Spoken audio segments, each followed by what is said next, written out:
Et me voilà. Bonjour. Présente-toi. Je m'appelle Franck Dulot. Depuis quand je suis au club? Je suis à l'Esport Pessaquet, section photo et à photofilm depuis 4 ans ou 5 ans, je ne sais plus exactement. As-tu une fonction au club? Depuis cette année, je m'occupe des concours. Et globalement, à l'Esport Pessaquet aussi, jusqu'à cette année, j'étais responsable de la section photofilm où on fait du court-métrage photo. As-tu un genre de photographie de prédilection? De prédilection, oui, j'ai deux genres en fait de photographie de prédilection. J'ai la photo animalière, mais bien avant de commencer la photo animalière, je faisais beaucoup de portraits. Et j'ai continué le portrait, donc je fais plutôt du portrait et plutôt de la photo animalière.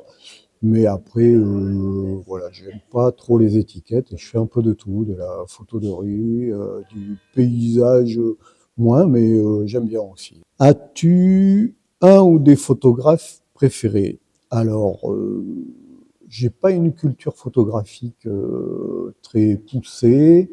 J'aime beaucoup les portraits de Peter Lindbergh. Ça, j'aime, c'est vraiment mon style de portrait. J'aime aussi beaucoup les photos de Bettina Reims en particulier. Voilà pour ce qui est le côté humain et pour la photo animalière, rien d'original. Je suis Vincent Munier depuis qu'il a commencé, qu'il était tout petit. Voilà, et donc je suis très très admiratif de la manière dont il photographie la faune sauvage, les moyens qu'il met en œuvre, voilà, pour obtenir des photos absolument sublimes. Mon appareil photo actuel, alors j'ai 3 appareils photo, voilà. Pour la photo de rue, j'ai un petit Sony ZV-1 qui me permet d'être discret dans la rue et pas effrayer les passants avec un réflexe. Ensuite, j'ai un D750 que j'utilise beaucoup pour plutôt le portrait en studio. Depuis cette année, j'ai acheté un Nikon Z8 qui est un bridge. Alors lui, voilà, c'est mon cadeau de départ à la retraite et le l'avantage de l'hybride, c'est le silence complet et donc on peut approcher les animaux et faire des photos discrètes et précises. Voilà pour le matériel. J'ai des objectifs interchangeables. Et quel est ton objectif préféré? Alors, j'ai des objectifs interchangeables. J'ai un 24-70. J'ai un 24-70 de 8. J'ai un 85 1.8. Et pour la photo animalière, j'ai un 200-500. 5.6 et j'ai un téléconvertisseur 1.4. Voilà. Donc mon objectif préféré, pas de secret pour le portrait, c'est le 85 1.8 que j'utilise aussi de temps en temps pour la photo de rue. C'est plutôt original, mais ma culture photographique est pas énorme, mais je me suis aperçu que beaucoup de photographes aussi utilisent ce genre d'objectif pour faire de la photo de rue plutôt que le grand angle. Ça donne des photos plutôt puissantes, je trouve, voilà, pour la photo de rue. Et évidemment, pour la photo animalière, j'utilise mon 200-500, on est inséparable, je l'ai quasiment tout le temps avec moi dès que je pars en randonnée ou juste en simple marche autour de la maison. Montre-nous et raconte-nous 3 de tes images préférées.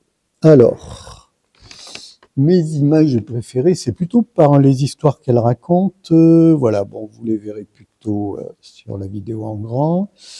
J'ai choisi cette photo qui représente une gorge bleue à miroir. Alors, la photo en elle-même, elle n'est pas géniale, bien qu'elle soit correcte, hein, mais elle raconte une histoire. Elle raconte que quand j'ai commencé la photo animalière, la gorge bleue à miroir était la quête suprême dans la photographie des oiseaux et j'ai longtemps cherché à en trouver et à en photographier. Et donc cette photo, je l'ai faite en Charente-Maritime, évidemment cachée dans un marais. Et j'ai attendu à la saison de la parade, voilà, de trouver le lieu et l'endroit où se trouvaient les gorges bleues. Donc pour ce genre de photo, plus que de la technique photo, il faut plutôt de la connaissance animalière, savoir le biotope de l'animal, connaître son chant, parce que souvent les oiseaux, on les repère au chant, voilà, et essayer de trouver une posture qui mette en valeur l'oiseau. On voit bien son miroir, voilà. Donc j'étais assez content de cette photo. Voilà pour l'animalier. La deuxième photo que j'ai choisie, c'est celle-ci. Donc, c'est un portrait de ma petite fille avec qui on partage la passion de la photo. Alors, elle me sert souvent de modèle. Donc, je monte mon petit studio à la maison. J'ai 2 flashs Cobra, un éclairage continu. Et donc, je lui laisse souvent libre cours à son imagination. Et là, on avait fait un petit thème année rétro. Donc, sur la photo, on voit un maquillage et une coiffure plutôt rétro. Et pourquoi j'ai choisi cette photo, c'est non seulement pour ma complicité avec ma petite fille dans la photographie, mais aussi pour mettre en avant le post-traitement qu'on oublie souvent. Et la photo, elle s'arrête pas qu'au déclenchement, même si c'est la partie principale. On peut pas récupérer de photos mauvaises en post-traitement. Par contre, on peut donner une ambiance particulière au post-traitement. Donc voilà. Donc là, j'ai fait un post-traitement qui accentue le rétro et j'ai accentué le rayon de lumière sur le côté. Voilà. Et la troisième photo, c'est une photo qui est toute récente. Elle représente un chevreuil mâle, un jeune chevreuil mâle. Et j'aime bien cette photo parce que aussi elle est représentative des moyens à mettre en œuvre pour faire de la photo animalière. Donc on ne le voit pas, mais là on est assis sur une chaise pliante, en tenue de camouflage, sur un trépied, et on attend 2 heures, 3 heures avant que l'animal se présente et qu'on puisse faire une jolie photo dans une lumière du soir, là, voilà, au couchant. Donc c'est pareil, il faut connaître les habitudes des animaux. Voilà pour les 3 photos. Ouais. Quels sont les programmes que tu utilises pour développer tes images? Alors, dans le cadre de la photo animalière, on a souvent les ISO qui sont poussés très loin, donc je débruite souvent avec DxO. Et ensuite, je passe dans Camera Raw pour traiter les images brutes qui sont conservées à la sortie de DxO. Voilà. Et ensuite, tout dépend de ce que je veux faire. J'utilise des plugins Nikon et alors j'utilise pour le noir et blanc, j'utilise comment ça s'appelle la Nik Collection, voilà, la Nik Collection. Merci Vincent. Et puis en gros, c'est tout. Et évidemment, Photoshop pour quelques cas particuliers.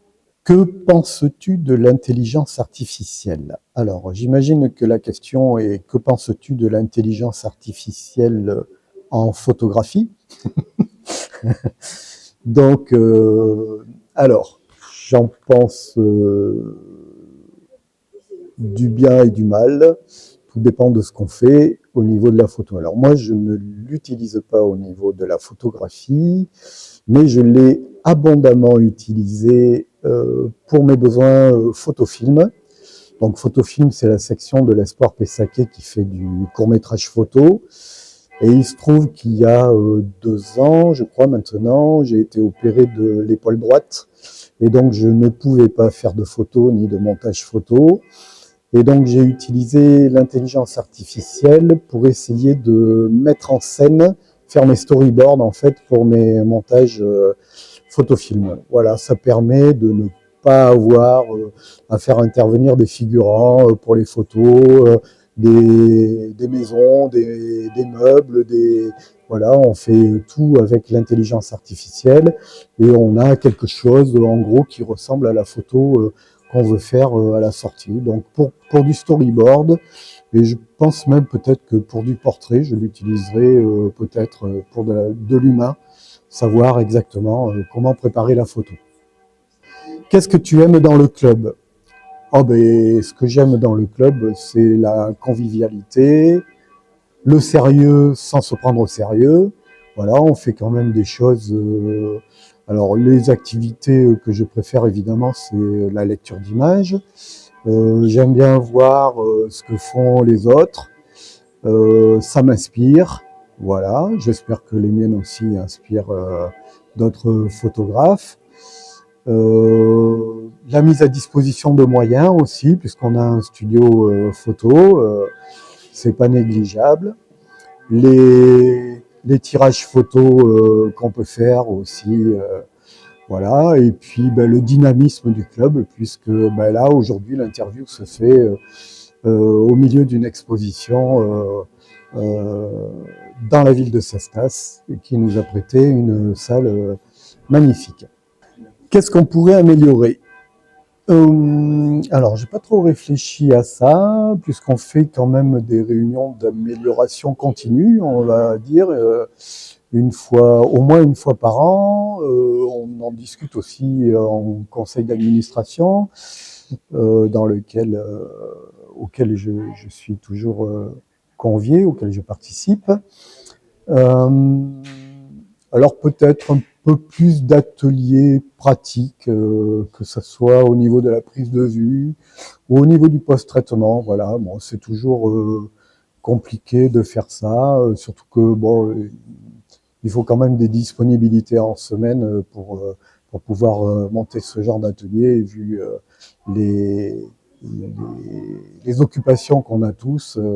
On n'est pas forcément tous retraités. Il y a encore beaucoup de jeunes dans le club qui sont actifs, donc c'est un peu compliqué à faire, mais sinon, je dirais, tout va bien. Après, de mon point de vue égoïste, j'allais dire, il faut améliorer les moyens du studio pour qu'on puisse l'utiliser au maximum et, et oui, en profiter le plus possible. Alors, as-tu une anecdote sur le club? Ben, j'ai pas vraiment d'anecdote. Alors, la seule anecdote que j'aurais, c'était qu'avant d'intégrer le club, au moment où je cherchais un nouveau club, parce que dans l'ancien club, je stagnais un peu, j'avais une petite appréhension à rentrer dans ce club parce que j'avais une image du club au niveau des concours photo. Moi, j'étais pas très concours photo. Voilà, je me disais que le club était très axé concours photo. Et j'y allais un peu, voilà, avec un peu d'appréhension au niveau des concours photo. Et au final, c'est une activité qui me plaît bien parce que d'abord, elle est, c'est une activité de cohésion du club. Ça fait participer tout le monde, puisqu'on fait des présélections, voilà, on fait de la lecture d'images, on débat des notations des différentes photos. Et après, c'est un exercice différent de la photo. Voilà, c'est presque des travaux dirigés, le concours. Et voilà, ça permet de se fixer des contraintes au niveau de l'activité photographique. Voilà. Quel conseil donnerais-tu à une personne qui voudrait rejoindre le club? Je lui conseillerais de venir. Ça, c'est sûr. D'abord pour l'ambiance, puisque on est quand même de grands enfants, il faut bien le dire, une petite équipe, voilà, les lectures d'images sont conviviales, constructives. Voilà, on n'hésite pas à dire les choses, mais de manière constructive et humoristique, bien souvent. Donc oui, voilà, il y a pas, bienvenue au club. Y a-t-il une question que tu aurais aimé qu'on te pose? Non. Je pense qu'on a fait le tour de la question, de l'activité. Non, rien du tout. Ben, je te remercie pour cette interview. Et puis, ben, je dis à tous ceux qui veulent venir nous rejoindre, on est là, bienvenue.